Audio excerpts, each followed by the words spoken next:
His name is John Baravetto, Barovetto. He's from Davis, California. A rugby player of my dad's. My dad was a combat Marine in Korea in World War II. And he was a rugby coach and a football coach at the University of California.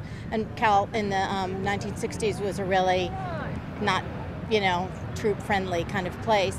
And this young man joined the army, and he went to war, and well-meaning people would send him the Daily Californian and stuff like that, and he'd find out about all the protests and the riots, and it was really demoralizing. And he would write to my dad, and I have some of his letters that he wrote to my dad, thanking my dad for it. It was sort of a combat to combat, different, Korea to Vietnam kind of thing.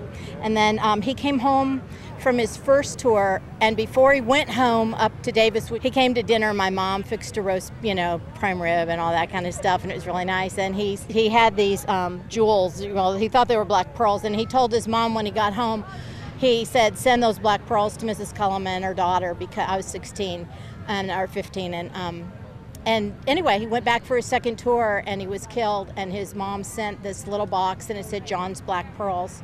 And when I turned 16, I had it made into a ring, and we discovered it was actually a star sapphire, not a black pearl. And I've used his letters to my dad to understand my own childhood, because even though I'm old enough, to be, if I was a guy, I could have been in Vietnam.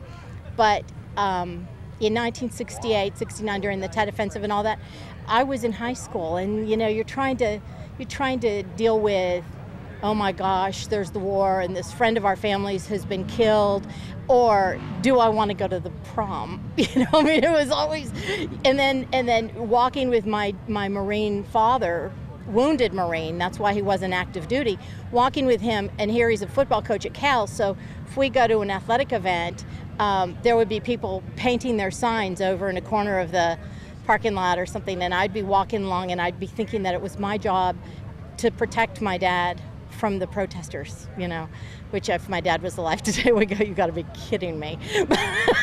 Your job was not to protect the Marines, our job was to protect you. So I think that that's my job, is to support our troops.